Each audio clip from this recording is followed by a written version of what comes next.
Assalamualaikum warahmatullahi wabarakatuh. Alhamdulillahirabbil alamin wassalatu wassalamu ala asrofil anbiya'i wal mursalin wa ala alihi wa sahbihi ajmain. Rabbi shrah sadri wa yassir li amri wa hlul 'uqdatam min lisani yafqahu qawli amma ba'du. Alhamdulillah, tak bosan-bosannya puji dan syukur kita panjatkan hanya kepada Allah Rabb semesta alam. Salawat dan salam tercurah kepada kedua saudara kita Nabi Muhammad Sallallahu Alaihi Wasallam. Apa kabar Ananda yang ibu sayangi? Semoga hari ini selalu berada dalam lindungan dan naungan Allah Subhanahu Wa Taala. Alhamdulillah hari ini kita sudah memasuki bulan yang sangat mulia ya, di antara salah satu bulan-bulan yang Allah muliakan, salah satunya adalah bulan Zulhijjah. Bulan Zulhijjah adalah bulan akhir di bulan kalender Hijriah. Apa sih sebenarnya keutamaan dan kebaikan dari bulan Zulhijjah itu sendiri ya? Abang dan kakak, ibu akan share ya sebuah link. Nanti kita bisa perhatikan bersama-sama apa sih sebenarnya keutamaan dari bulan Zulhijjah itu sendiri ya. Baik, sudah mulai kelihatan ya share-nya ya, keutamaan bulan Zulhijjah itu sendiri ya. Dari Ibnu Abbas radhiyallahu anhu, dia mendengar Rasulullah SAW bersabda, tidak ada satu amal soleh yang lebih dicintai oleh Allah melebihi amal soleh yang dilakukan pada hari-hari ini, yaitu hari pertama bulan Zulhijjah. Kemudian para sahabat bertanya, tidak pula jihad di jalan Allah? Nabi SAW menjawab, tidak pula jihad di jalan Allah, kecuali orang yang berangkat jihad dengan jiwa dan hartanya, namun tidak ada kembali satupun dalam dirinya ya hadis yang diriwayatkan Abu Daud dan At-Tirmidzi.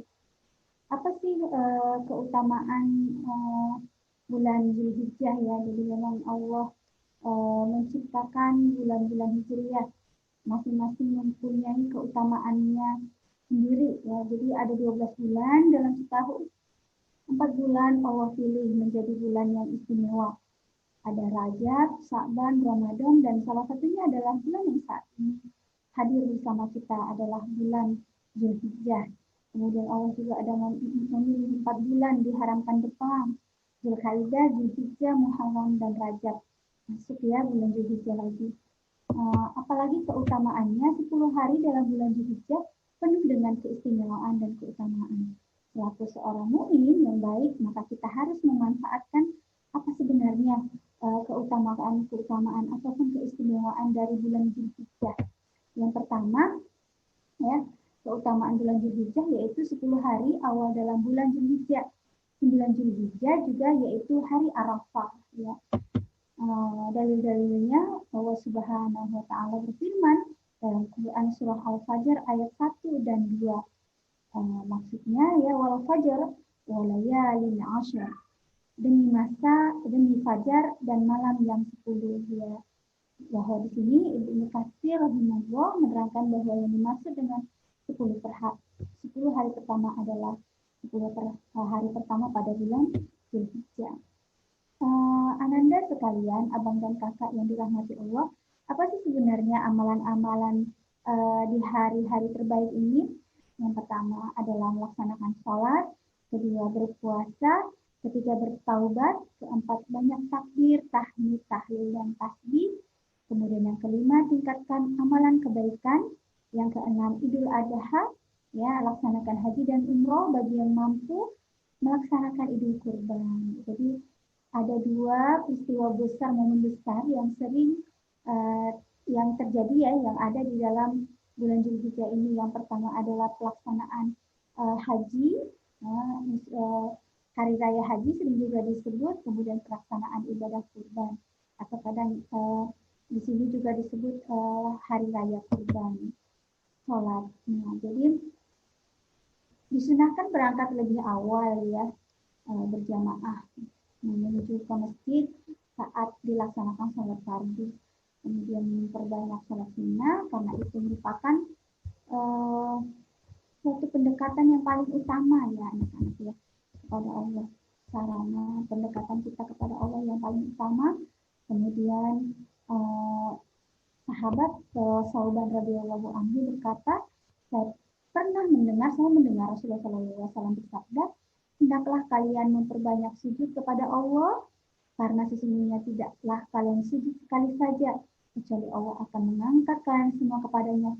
Dengan sujud itu satu derajat dan menggugurkan dengannya dari kalian satu dosa. Hadis riwayat Muslim.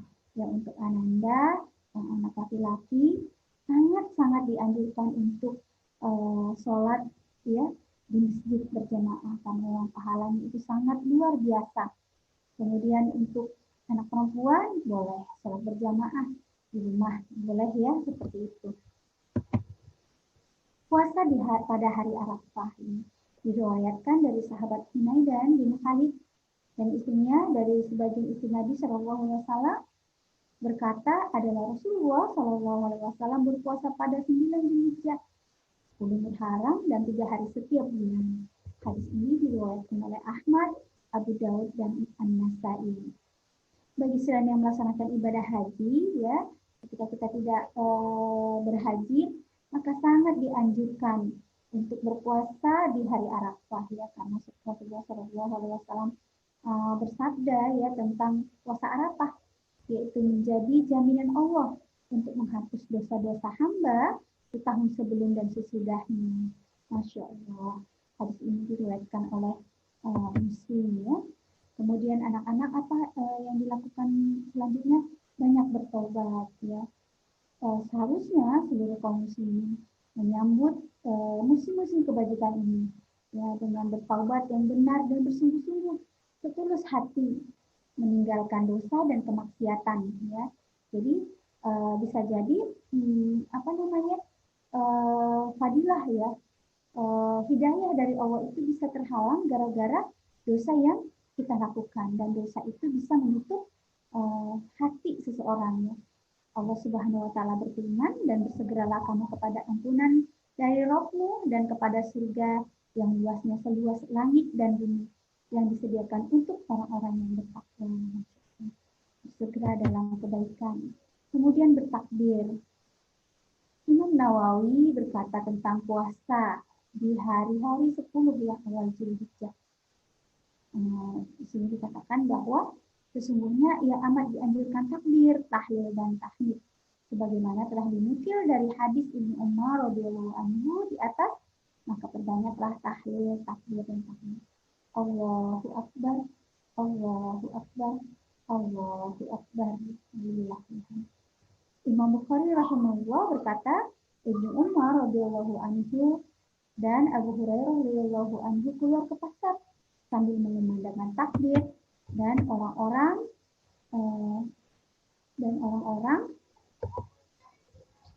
membaca takbir ya.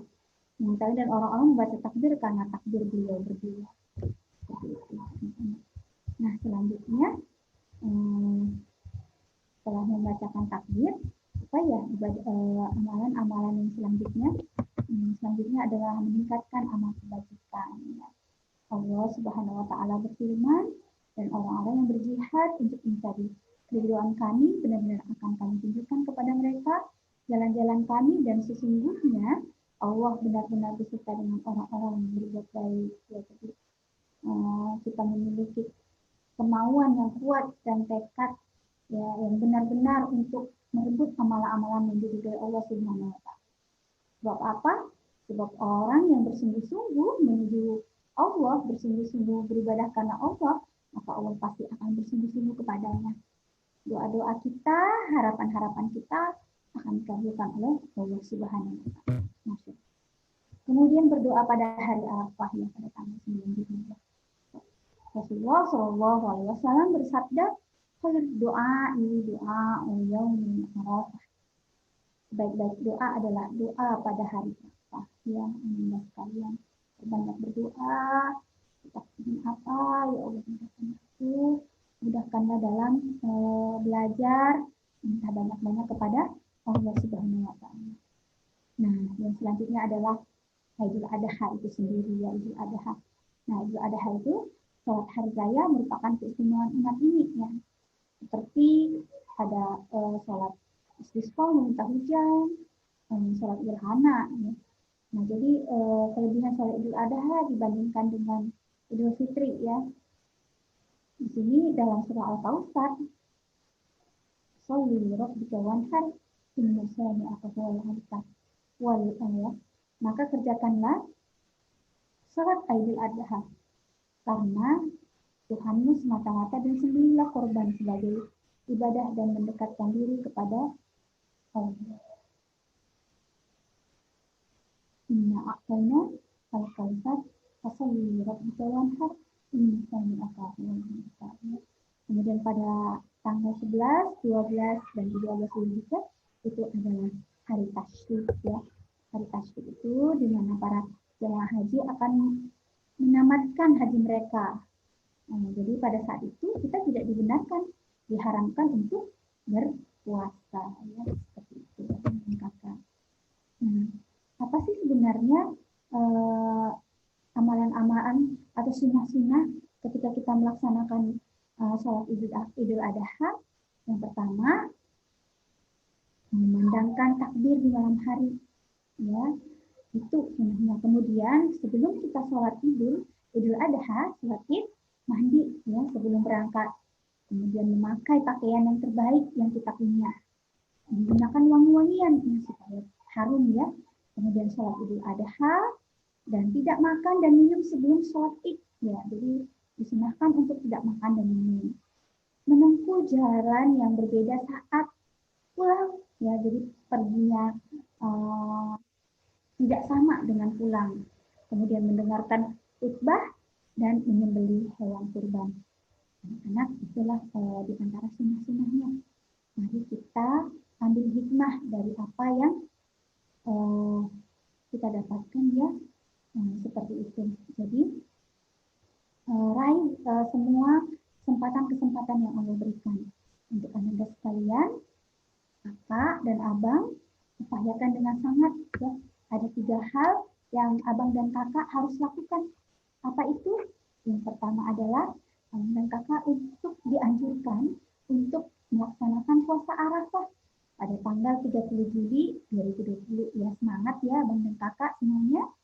Kemudian sholat Id bersama keluarga, dan yang pasti kalau Allah berikan rezeki mudah-mudahan ya niatkan diri untuk berkurban. Kalaupun tidak bisa berkurban, maka menyaksikan penyembelihan hewan kurban ya, seperti itu. Mungkin itu yang bisa Budi sampaikan ya. Semoga bermanfaat.